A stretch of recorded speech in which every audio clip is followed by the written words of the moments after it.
سلام تخططت نايس channel كما تخونو لومي حنت فليز بلد أرسي عزلكم قريبا زلغو لومي بزعبا كوبي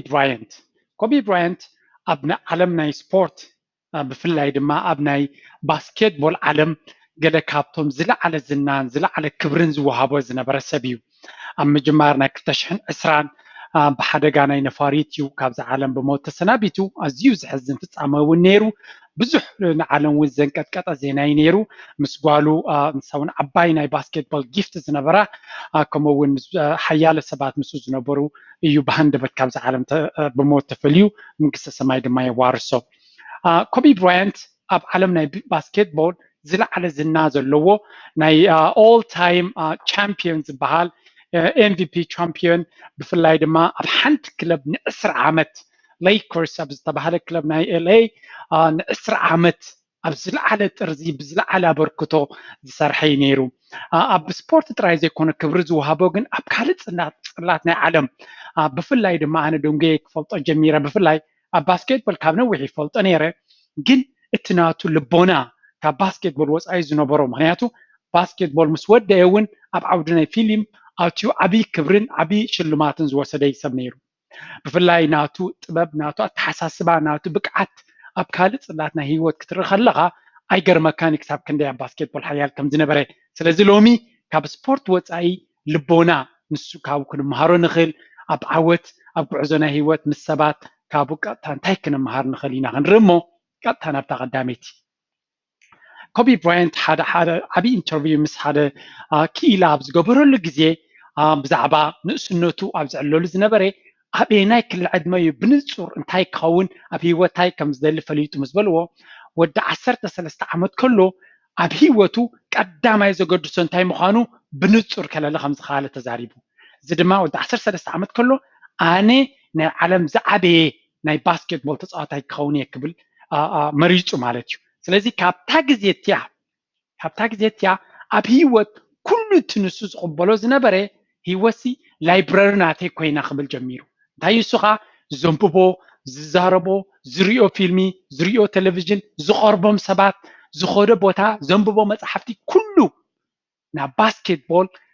ብሉፅ ተፃዋታይ ክገብሮ ዝኽእል ጥራይ ነይሩ እዚ እጂ እንታይ ብለና ካብ መጀመርያ ወይ ካብ ዝኾነ ግዜ ኣብ ሂወትካ እስኻ أنا أبزع عودز كواسائلك كتللن تخيلك إذا علمسي بكل مدايا لايبرورينات كاتخون ويكا حدا فولي بايتان عغا نابتو تخلو دلخا كتبس حكات خل مسارعيات خونا كايلو بخالا زراربا بتخكد نسخاق دبصحة دلي مسألة لغايبل نابي كم تخيد مسمن كم تقرب تعينت مصحف كم تنبب انت عينت تلفزيون كم تري انت عينت سبورت كم تكاتل بمولو حنقول كاي زكايلك فزي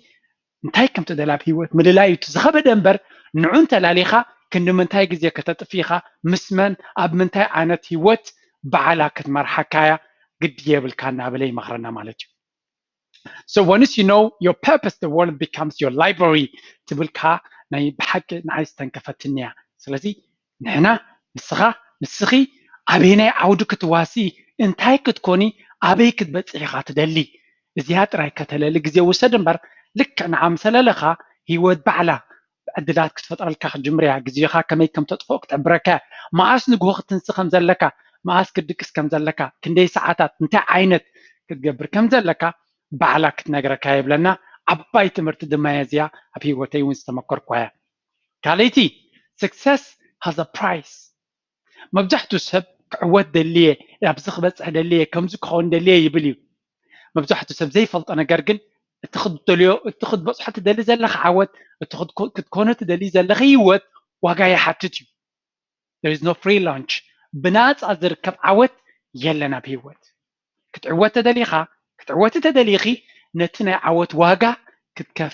كتكفل قرب النت كلوكي يقبع if you want to be great at something you will have to make a choice success comes at a price لذي أنا أبزع عودك عوتي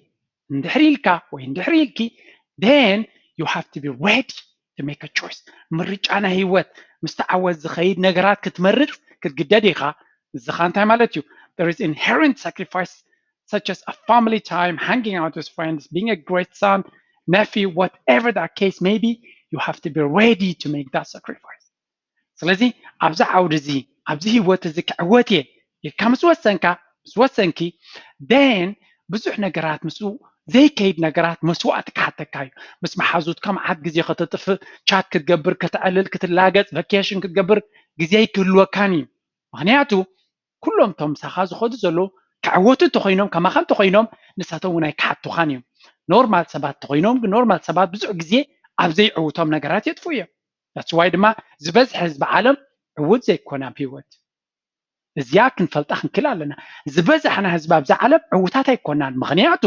ግዜና መብዛሕትና ኣበይ ነጥፎ ግዜና ንዕውታት ክንርኢ ከመይ ኢሎም በፂሖም እንታይ ዓይነት መኪና ገዚኦም ኣበይ ከይዶም ነይሮም ከመይ ዓይነት ክዳን እንታይ ዓይነት ፆታ ተፃዊቶም ከመይ እንታይ ገይሮም ክንርኢ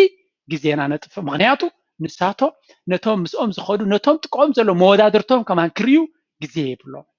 ኣብ ሂወት ድማ እዚ እቲ ዝለዓለ ምዕጫጭ ወይካ ዝሕዝን ንስኻ ብዋጋ ናይ ዓወትካ ንኻልኦት ክዕወቱ ግዜኻ ትስውኦ እቶም ሓቀኛ ዕውታት ግን ሂወቶም ስለ ዝፈልጡ ኣበይ ከም ዝወፅኡ ስለ ዝፈልጡ ብዙሕ ግዜ የብሎም እዚ ማለት እጂ ምስ ስድርኦም ብዙሕ ግዜ ከየጥፍኡ ይኽእሉ እዮም እዞም ኩሎም ዕውታት ትሪእዎም ዘለኹም ምናልባት ኣብ ሓዳሮም ኣብ ሂወቶም ብዙሕ ሳክሪፋይስ ከፊሎም እዮም ብዙሕ ዋጋ ከፊሎም እዮም እዚኣ ክንፈቱ ኣለና በዚ ፅቡቅ ሓዳር በዚ ፅቡቅ ፍቅሪ ሰበይትኻ ሰብኣይ ክዝበለ ክንገበርከ ዝለዓለ ጥርዚ ናይ ዓወት ክትበፅሕ ከቢድ እዩ ኦኬ ክልተ ስጉምቲ እንድሕር ተመሊስካ ዓወት ንዓኻ እንታይ እዩ ክትፈልጥ ኣለካ ምናልባት ከም ኮቢ ብራያንት ናይ ባስኬትቦል ቻምፒዮን ናይ ዓለም ክትከውን ኣየድልየካ ንኸውን ኢትስ ኦኬ ከምኡ ክትከውን ወይ ልዕልዩ ከይተደሊኻ ግን ዋጋ ኣለዎ ኣያሽቕን ክኸውን የብልናን ዋጋ ኣለዎ ነቲ ዋጋ ክትከፍል ቅሩብ ክሳብ ዘይኮንካ ኣብቲ ትደልዮ ቦታ ክትበፅሕ ኣይትኽእልን ኢኻ you're required to commit 100% of your time and energy ኣብ ሓደ ዓውዲ ዕውት ኮይንካ ክትወፅእ እንድሕር ኮይንካ 100% ናይ ግዜኻ 100% ናይ ሓይልኻ ናይ ኣቓልቦኻ ናይ ሂወትካ ክሓተካ እዩ ክሳብ 100% ዘይሃብካ ድማ ኣብቲ ዓውዲ ዝለዓለ ጥርዚ ዓወት ክትበፅሕ ኣይትኽእልን ኢኻ ምክንያቱ ከማኻ ካልኦት ሰባት እውን ኣለዉ ዝወዳደሩ ከመይ ጌርካ ኢኻ ልዕሊኦም ክትከውን ሂወት እኮ ናይ ብዙሕ ዓይነት ውድድር ባይታ እዩ ስለዚ ካብ ካልኦት ክትበልፅ ኮይንካ ገለ ነገር ክህልወካ ኣሎ የስ ምሳኻ ዝተፈጠረ ታለንት ክህልወካ ክእል እዩ ታለንት ንበይ ንግና ይዕውተካን እዩ ልዕሊ ማንም ክትፅዕርን ክትደክምን ግዜ ከተጥፍን ክሳብ ዘይከኣልካ ልዕሊ ካልኦት ድማ ክትበፅሕ ኣሸጋሪ ይኸውን ስለዚ ኣብ ሂወት ኣነ ክዕወት ኢልካ ተመሪፅካ ደን ብምሉእ ልብኻ ኣብኡ ክትዋሳእ ክትክእል ኣለካ ንኩሉ ካልእ ነገር ከረኻኽበሉ እየ ዝበሃል የለን እቶም ሓቀኛ ዝፈትውካ ሰባት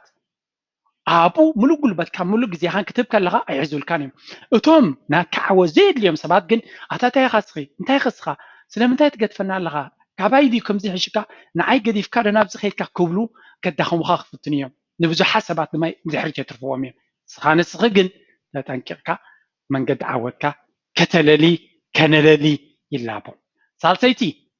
on working hard ኮቢ ብራያንት ኣዝዩ ፍሉይ ክእለት ናይ ባስኬትቦል ብቅዓት ዝነበሮ ሰብ እዩ ዲስካሽን የብሉን ኣብዚ እቲ ዝዓበየ ኣሰልጣኒ ናቱ ዝነበረ ፊል ጃክሰን ዝተባሃለ ብዛዕባ ብዙሓት ንማይክል ጆርዳን ከማን ንሱ ኮች ናቱ ነይሩ ኣብ ገለ ፖይንት ብዙሕ ግዜ ብዛዕባ ኮቢ ብራያንት ክዛረብ ከሎ እታ ፍልይቲ ዝተዛረባ እንተሎ እንታይ ኢሉ እዚ ሰብ እዚ ካብኡ ንላዕሊ ናይ ስራሕ ልምዲ ዘለዎ ካብኡ ንላዕሊ ትሬኒንግ ዝገብር ካብኡ ንላዕሊ ተወፋይነት ኣብቲ ስፖርት ዘለዎ ሰብ ርአ ይፈልጥን ኢሉ ስለዚ ኣብ ዝለዓለ ጥርዚ ናቱ ዘብፅሖ ኮቢ ብራያንት ብዙሕ ግዜ እውን ኣፍ ልቡ ነፊዑ ይዛረበሉ ልዕሊ ካልኦት ክእለት ስለ ዝነበረኒ ወይ ሓይሊ ስለ ዝነበረኒ ወይ ጉልበት ስለ ዝነበረኒ ይኮንኩን እዩ ልዕሊ ካልኦት ናብቲ ገይም ግዜ ሂበ ትሬኒንግ ስለ ዝገብር ዝነበርኩ እዩ ኣብ ሂወት ፍሉይ ክእለት ሃልይካ ክትዕወት ከለኻ ወላ ሓንቲ ለውጢ የብሉ ናባኻ ብዙሕ እውን እንጆይ ትገብሮን ኢኻ ኖርማል ክእለት ሃልይካ ልዕሊ ካልኦት ደኺምካ ክትዕወት ከለኻ ግን ፍሉይ ስምዒት እዩ ዘለዎ ንዓኻ ምክንያቱ ኣንጻር ተፃቦታት ኣንጻር ከምኡ ዓይነት ጊፍቲ ዘይብልካ ከለኻ ልዕሊዮም ክትዕወት ከለኻ ዓብ ክብሪ ዓብ ሓበን ይስማዓካ ምክንያቱ ፃዕሪ ናትካ ስለ ዝኾነ ብፃዕርኻ ዝመፅእ እዞም ኩሎም ቻምፒየንስ ክበኽዩ ክትሪእዎም ከለኹም ኣነ ቀደም ንሸይ ከለኹ ኣትሌትስ ወይ ቻምፒየንስ ክበኽዩ ክሪኡ ከለኹ ፅሉላት ድዮም ይብል ነይረ ዘብክዮም ዘሎ እቲ ሓያል መስገደል ዝሰገርዎ ሙሉእ መዓልቲ ተካል መዓልቲ ዝውዕልዎ ዝነበሩ ዓመታት ድማ ቶማስ ስተርስነር ሓደ ኣብ ዝኾነ ፊልዱ بوحدو 10,000 ساعات دخيمهم لله بوحدو يمزبلها ماسترز بحالا بزخونة عودي 10,000 hours training يرولو اللي يبلو دعيريو خات ماستر ليفل زبصح لذي كندز دخمه سفسي ابتاصو انا عود كبصح كله مبكاي اتزحلفو قانزاي زرايو تانا يشعب اللجا مبزعتنا قبتانا يشعب اللجا تسالينا كم زخوينو كم زغيرينا نعطراي نزارب سجد ساجد كساب كندي دمر هيص ام لهم زنبرو كتفلط تكرالك the reason he's never so basketball as a job እንታይ ይብል ስለምንታይ ካደ ለማንም ክንድዝ ክሰርሕ ጽሉል ዝኾነ ናይ ስራሕ ባህሊ እሞኻ ን10 ዓመት ከተርኺ ኢልካ ምዝበልዎ ንዓይ ባስኬትቦል ስራሕ ኣይኮነን ነይሩ ኢልዎ ዚያታ ዝዓበየት ምኽርናቱ እያ ንዓይ ባስኬትቦል ምዝንጋዕ ኣይ ነይሩ ፓሽን ናቱ ነይሩ ወኒ ናቱ ነይሩ ስለዚ ብዙሕ ሰዓታት ኣብ ዝኸጥፉ ከለኹ ኣብ ዝሐጉሰኒ ዘጥፎ ነይረ ቃንዛ ኣይኮነ ስምዓን ነይሩ እዩ ስለዚ እቲ ንሕና ንገብሮ ዘለና እቲ ንሕና ንዋሳኣሉ ዘለና ዓውዲ ብዘይ ገደስ እንታዩ ካብ ልብና ዝምንጩ እንድሕር ኮይኑ 15 ሰዓት መዓልታዊ 7 መዓልታዊ ሰሙን ተጥቢኻ ድኻም ኣይስምዓካኒ ምክንያቱ ንዓኻ ደስ ዝብለካ ንዓኻ ደስ ዝብለክ እናገበርክ ትዘናግዕ ኢኻ ዘለኻ ትዘናግዕ ኢኻ ዘለኻ ስለዚ ምዚ ከምዚ ዓይነት ባህሪ ዘለዎ ሰብ ከም ድኻም እውን ዘይቆጥሮ ሰብ ስለዝነበረ እዩ ን10 ዓመት ፍሉይ ክእለት ከርኢ ዝኸኣለ ስለዚ ምኽርናቱ እቲ ንሕና ንፈትዎ ንደልዮ ዓውዲ ንርከብ ድሕሪኡ ኣብኡ ክንዋሳእ ኣይክኸብደናን እዩ remember you're not alone in this world ስለዚ ኢለያ ፀኒሐ እዚኣ እውን ኩሉ ግዜ ንስኻ ፍሉይ ሰብ ክትከውን ትኽእል ኢኻ ፍሉይ ተውህቦ ክህልወካ ክእል እዩ ከማኻ ፍሉይ ተውህቦ ዘለዎም ተመሳሰለ እውን ኣለዎ እቲ ኣብ ዓለም main difference ወይ ካብ ካልኦት ፍሉይ ከብለካ ዝኽእል ግን ናይ ስራሕ ልምድኻ ናይ ምፅማም ልምድኻ እዩ ክኸውን ዘለዎ እዩ ከዓ ግድን ክፈልየካ ዝኽእል ነዊሕ ግዜ ቻምፒዮን ክገብረካ ዝኽእል ይብል ኮቢ ብራያንት ብኸመይ ድማ ዝለዓለ ክብሪ ተዋሂብዎ ኣብ ካልእ ዓውዲ ኣትዩ እውን the same mentality ስለ ዝነበሮ ዝለዓለ ክብሪ ክረክብ ክኢሉ ማለት እዩ on perseverance ዝበሃል ከዓ ኣብ ሓደ ዓውዲ ኣቲኻ ስንኻ ንኺስካ ንነዊሕ ግዜ ክትከይድ ምኽኣል ኣነ ሕጂ ኣብ ሂወተይ ተኹርዓኒ ልምዲ ዘላት እንተበልኩ እዚኣ እያ ምክንያቱ ሓደ ነገር እንድሕር ሒዘዮ ብዘይ ገድስ ሕማቕ ድዩ ፅቡቕ ንነዊሕ ክቐፅል ይኽእል እዩ ዋላ ሕማቕ ሪዛልት እናመፀኒ ተስፋ ኣይቆርፅኒ ሓደ ነገር ተሒዘዮ ኩሉ ግዜ ሙሉእ ግዜ ሂብካ ምስራሕ ልምዲ ኣለኒ ካብ ዝኾነ ይኹን ሰብ ዝሓልፍ ወይ ዝበልፅ ክእለት የብለይ ማንም ኣቨሬጅ ዝኾነ ክእለት ሒዝ ኣለኒ ትሕቲ ሰብ ኣለና ይብል ኣቨሬጅ ዝኾነ ክእለት ግን እንታይ ይብል ኣነ እቶም ኣነ ዘንድቖም ሰባት እውን ፍሉይ ክእለት ዝነበሮም ዘይኮኑስ ፍሉይ ናይ ስራሕ ልምዲ ዝነበሮም ሰባት እየ ዘድንቐኒ I really love ab sportኛታት ፍሉይ ናይ ትሬኒንግ ልምዲ ዘለዎም I love the sportsmen or sportswomen ስለዚ ዓወት ይብላነ ፍሉይ ተውህቦ ክሃልይካ ዘይኮነስ ብፍሉይ ስራሕካ ክመፅእ ከሎ ክብሪ ዘውበካ ስለዚ እንታይ ይብል ነይሩ ገለ ካብቲ ዝፈትዎ ጥቕስታት ኣብዚ ናይ ኮቢ ብራያንት ከምኡ ናይ ቶማስ ክንሪኢና pain doesn't tell you when you should stop pain is the little voice in your head that tries to hold you back because it knows if you continue you will change ቃንዛ ኣብ ሂወትና ዝኾነ ነገር ክንገብር ከለና ቃንዛ ይስምዓና ኣሎ ይስምዓና እዩ ቃንዛ ግን ጠጠው ከብለካ ኣይግባእን ብዙሕ ግዜ ጠጠው ዘብለካ እንታይ እዩ ኣብ ውሽጥና ዘሎ ሕማቕ መንፈስ እዩ ጠጠው ዘብለና ንሱ ድማ ቃንዛ ወይ ሕማም ከም ምክንያት ተጠቂሙ ምክንያቱ ክንዓቢ ስለ ዘይደልየና ክንልወጥ ስለ ዘይደልየና ኣብቲ ዘለናዮ ክንነብር ስለ ዝደልየና ብዙሕ ግዜ ይብሉ ኪላታት ሰይጣን ብኸመይ ይሰርሕ ንዓኻ ኣብ ሕልምታትካ ኣብ ባህግታትካ ከይትበፅሕ እዩ ዝዕንቅፈካ እሱ ድማ ኩሉ ግዜ ክሕመካ እዩ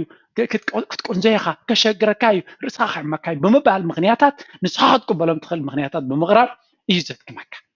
if you don't stop when it's painful or you don't stop when it's painful or the pain is bad you only stop when you achieve what you want to achieve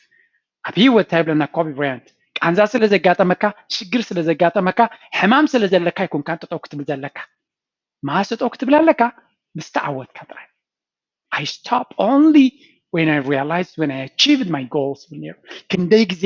እግረይ ተሰይረ ከለኹ ቃንዛ ናይ ሕቆ ከለና ኢድ ከለኒ ብዙሕ ግዜ ብርቱዕ ቃንዛ ሒዙ ከሎ ኣብ ውድድራት ይሳተፍ ከም ዝነበረ ብተደጋጋሚ ብብዙሕ ነገራት ክብሪ ዝወሃቦ ሓደ ካብቲ ናቱ ባህሪ ነይሩ ሓንቲ ፍልይቲ ጥቕሲ ካብ ኤሪክ ቶማስ መፅታ ይብል pain is temporary. ቃንዛ ኩሉ ግዜ ግዝያዊ እዩ. It may last a day, a week, a month, or maybe a year, but you need to continue. But if you continue, it will be replaced by joy. If you quit, እንታይ ብለና ኣሎ ሕፅር ኣቢላ ክትርጉመልኩም ቃንዛ ግዝያዊ እዩ ዝኾነ ነገር ናይ ህይወት ጉዕዞ ናይ ህይወት ሒዝና ከለና ዘጋጥመና ቃንዛ ግዝያዊ እዩ ንኣብነት ቃንዛ ንሶምን ንመዓልቲ ንወርሒ ንዓመት ክቕፅል ይኽእል እንድሕሪ ከይቋረፅካ በዚ ቃንዛ ስፖርት ክትገብር ከለካ ቃንዛ ኣሎ እዚ ቃንዛ ዝተጠውቶ ዘየቢልካ ንነዊሕ እንተቐፂልካዮ ግን ዓወት እዩ ሓጎስ እዩ ዘምፃልካ ክጅምር ከለካ ቃንዛ ክስማዓካይ ትንፋስ ክሓፅረካይ ገለ ክሓፅረካይ እንተቐፂልካዮ ክትገብሮ ዘለካ ምስ ገበርካዮ ግን ሓጎስ ክመፅእ እዩ ቃንዛ ጅምር ምስ ኣበለካ ተቋርፅ ኮይንካ ግን ንዘለኣለም ኣይከትሕጎስኒ ኢኻ እቲ ቃንዛ ድማ ተመሊሱ ኣብ ሂወትካ ክምለስ እዩ ይብለና it's very powerful message ካልእ ጥቕስታት ናይ ኮቢ ብራያንት on laziness ብዛዕባ ትኪት ኣብ ዝዛረበሉ have nothing in common with lazy who blame others for their lack of success greatness comes from hard work and perseverance no excuse ኣነ ይብል ነይሩ ምስ ሃካያት ዝኾነ ይኹን ዘራኸብ ነገር የብለይ ምስ ሃካይ ሰብ ክረዳዳ ኣይክእልኒ ምክንያቱ ዓለሞምን ዓለመይን ንበይኒ ስለዚ ሃካያት ኩሉ ግዜ እንታይ ይገብሩ ናቶም ዘይምዕዋት ምክንያት ክደልዩሉ እዮም ዝፍትኑ ስለዚ ፃዓር ድኸም ኤክስኪዩዝ ወይ ከዓ ምክንያታት ከተቕርብ ኣይግባእን ኢሉ ይመክረና ኣብ ሂወት ድማ have a good time ይብለና life is too short to get bogged down and discouraged you've got to keep moving put on foot in front of the other smile and keep moving ስለዚ ሂወት ሓፃርያ ብዘይድሉ ነገራት ድማ ሕልኽልኽ ኣቢልካ ተስፋ ይተቑርፃ እንታይ ክትገብር ኣለካ በንፃሩ ክትንቀሳቀስ ኣለካ ንቅድሚት ጠምት መሪሽ ንቅድሚት ገፅካ ዓወት ድማ ኣብ ቅድሚኻ ክፀንሐካ ይብለና ኣርኣያ ኣብ ምዃን ኣብ ዝተሓተተሉኻ the most important thing is to try and inspire people so that they can be the greatest at whatever they want to be ዝበለፀ ነገር ንስኻ ኣርኣያ ክትኮነ ትኽእል ሰባት ካብቲ ዘለዎ ናብቲ ዝበለፀ ክኾንዎ ዝኽእሉ ንክበፅዑ ከተተባብዖም ሞራል ክትቦም ወይ ድማ ኢንስፓየር ክትገብሮም ከለካ እዩ ይብል and I love that ምክንያቱ ሰባት ንስኻ ወይ ንስኺ እቲ ንስኺ ክትኮንዮ ዝኽእል እቲ ዝበለፀ ኣብ ቨርሽን ናትክ ንክትኮኒ ንክትከውን ከተባብዓኩም ክሕግዘኩም ከለኹ ዝለዓለ ሓጎስ ይስምዓኒ እናበልኩ ናይዚ ሌጀንድ ምክርታት ብሕፅር ዝበለ ንዓና ክጠቕመና ዝኽእል ሞራል ምክርታቱ ኣቕሪበልኩም ኣለኹ የቐንየልና ኮቢ ብራያንት ስለቲ ኩሉ ኣበርክቶኻ ንዓኻ ድማ ገነት ይኹን ቦታኻ እናበልኩ ናይ ሎሚ ትምህርቲ ዝወዲ ኣለኹ ከም ወትሩ እዛ ቪድዮ ንገለ ሞራል ዝሰኣኑ ኣሓትና ሸር ግበርዋ ምናልባት ሂወቶም ከተለውጦም ትኽእል ትኸውን ይነበነው ከምኡ ድማ ንዓኹም ደስ ዘይላትኩም ናትኩም ፊድባክ ክፅበየ ዝጎደሎ እንተሎ ካብ ኮቢ ብራያንት ዝኾነ ትፈልጥዎ እንተሎ ኣብ ታሕቲ ክፅበየኩ እየ እናበልኩ ናይ ሎሚ ቪድዮ ኣብዚ ወዲና ኣለና ኣብ ካልእ ክሳብ ንራኸብ ድሓንቀኒ እዩ ቻው